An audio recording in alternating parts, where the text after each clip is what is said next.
Our next speaker is Priyotosh, who will be speaking on my village in Moghadia and my childhood in the Mrisarai, Avisit.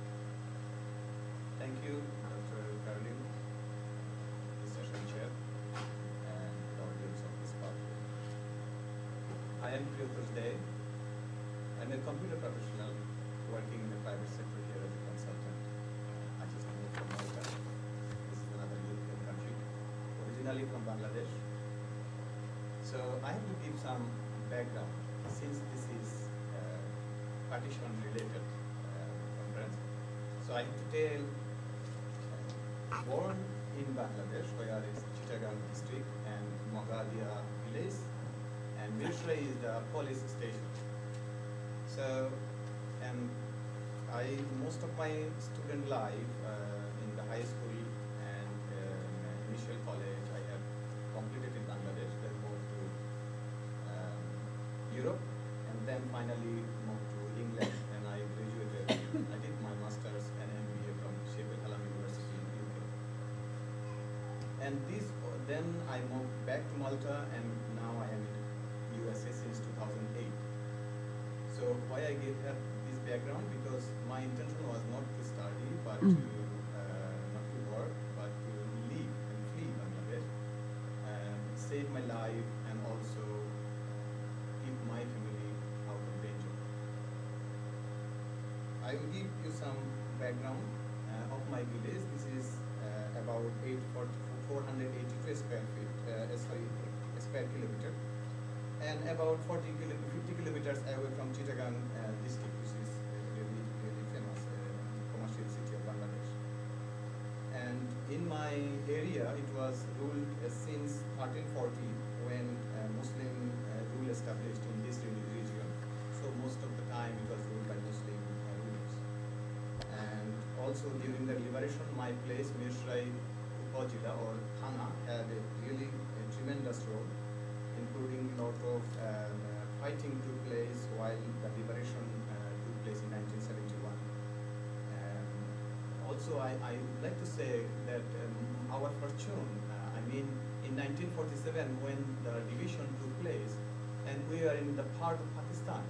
So though we have a lots of integration with our religious integration with our relatives from this part and the other part of India, and unfortunately, after 1947,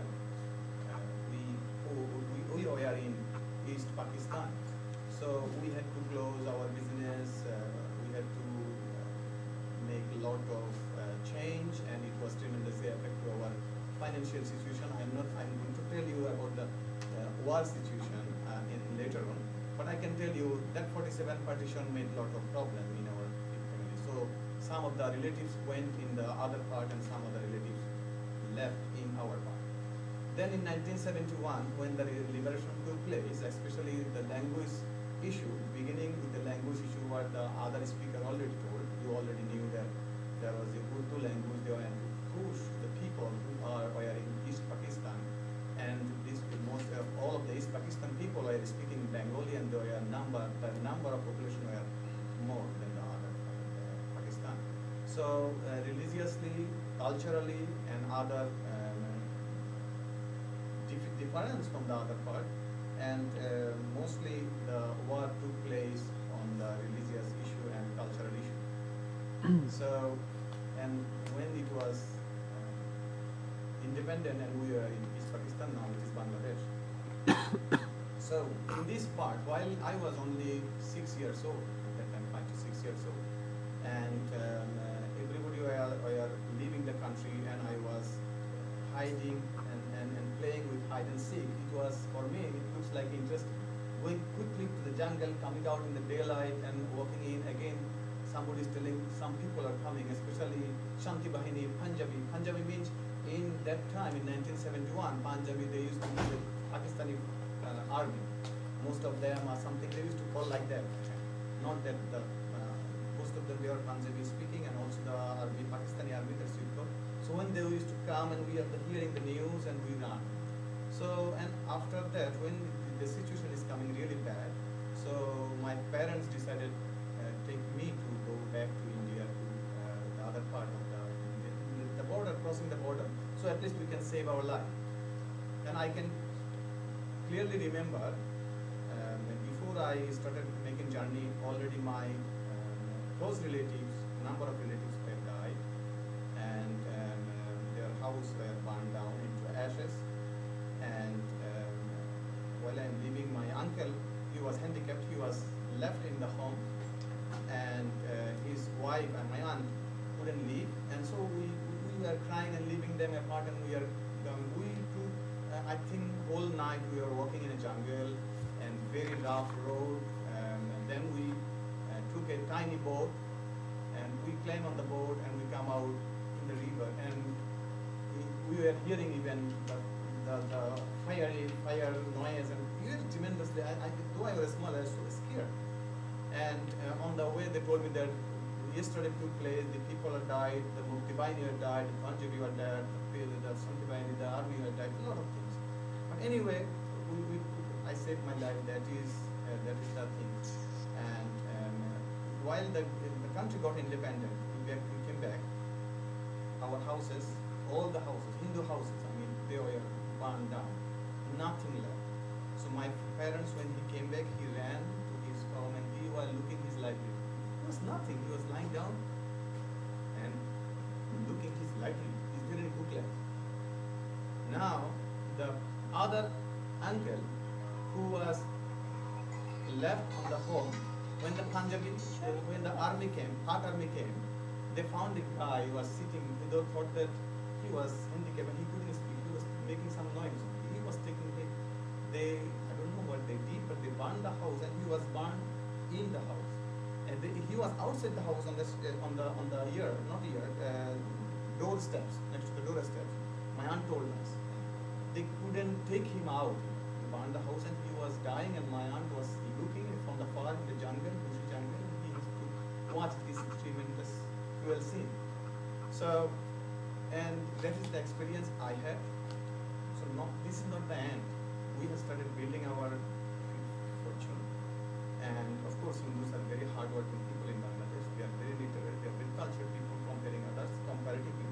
So we are surviving. We cannot live because we have huge land property. And it was okay until 1991 when Babari Mosque issue arose in India. So there are some issue arise in India, some Babari Mosque issue.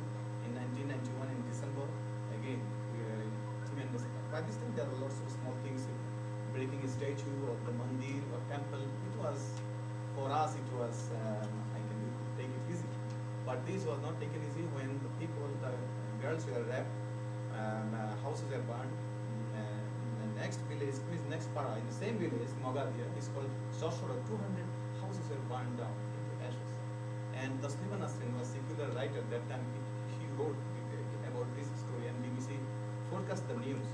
So after this is the first time. The second one, they did our houses, or they torched our temple. My one of my cousin came from India, as I told you. Even the partition takes their relatives were in India, but they could not visit us openly because in Bangladesh the law and order was tremendously, I would say, discriminate. Plea took place that no Hindus can hope that he can get the rights. So they used to come even with fear.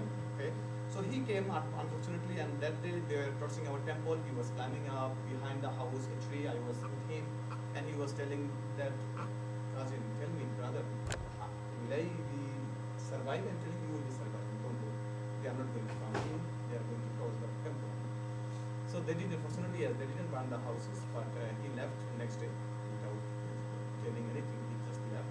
So this is the situation in Bangladesh. I can say here, everybody knows, from 1991, 1992, 1993, we are the one who were badly affected. When 2001 the government changed and BNP took the power, Jamaat Islami and BNP made another massacre, another under atrocity they made it, and we are the one because in our village there is a cosmopolitan temple. All the villagers used to come and celebrate and worship their state god. So, and that's why the first target used to come to our area. And it was, everybody knows about this news. And now recently in 2012 and 2013,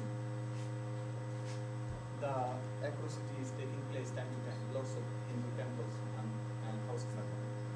So when 1993, one of my cousin house were burned down into ashes. Fortunately, our house didn't burn, but neighbor, one of my cousin house burned. And they left the next day and went to India. It is 1993, 2 or 3. And she used to tell us, and my cousin tell us, is the situation is good now? Can we come back? And I'm telling yes, it is coming good. But when they come here and they see the same thing, and they are afraid they go back again. Last year, my uncle died, and now she phoned me only a couple of months ago. Again, she called me. She told me that, is it better situation now? Can I come back? Because I'm missing my childhood. What I told you, I'm missing my childhood, my children when I used to go to school, in college. So, can I come back? Because here I feel lonely. I didn't dare to tell her that the situation is becoming worse.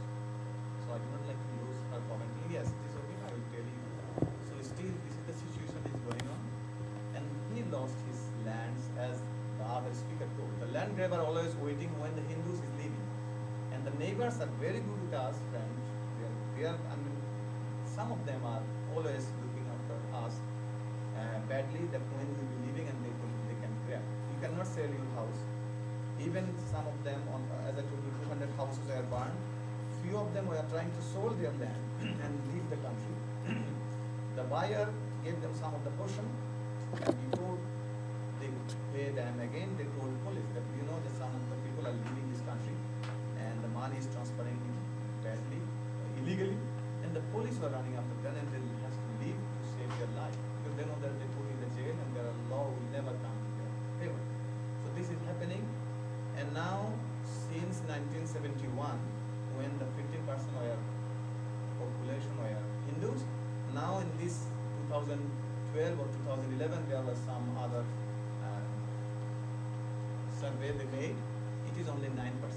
So in my village, when there are 4,000 Hindus, I mean 200 families, so about 4,000 Hindus, 20 people or 25 people left, 20 families left, and say I think 40 or 50 people left. So out of 200, 50 people left, it is 25% left. But if you compare with the percentage of whole population, maybe the percentage difference may be 1%. Did I make you clear? Because we are say for 200 and 20 people left, this percentage coming 10%. But if you compare with 14 million people, sorry, 140 million people, and the portion comes 1% or 2%. So from the total population, from 15% to 9%, it is how many people? Almost half of the Hindus already left. And the other Hindus are fighting with their fate because they cannot afford this transport. They cannot do it. So this is the situation in Bangladesh. And fortunately, okay, I am safe in America now, moving one step to another country. I'm still feeling for my country people.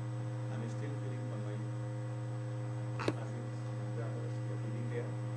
And of course, today's talk, I hope this will go to somebody who is really thinking about the law and order, or international community. I hope they will be thinking about it, because the Hindus are not saying anything. They are living with them. They are living with Muslim people. So the Muslim, not all of them are terrorists. A percentage of them are terrorists, and they are doing some atrocity, or they are creating some chaos, and the others is not raising their voice. So I hope the other Muslim will raise their voice, and the Hindus will be saved, and that's all I can say in this. Thank you very much.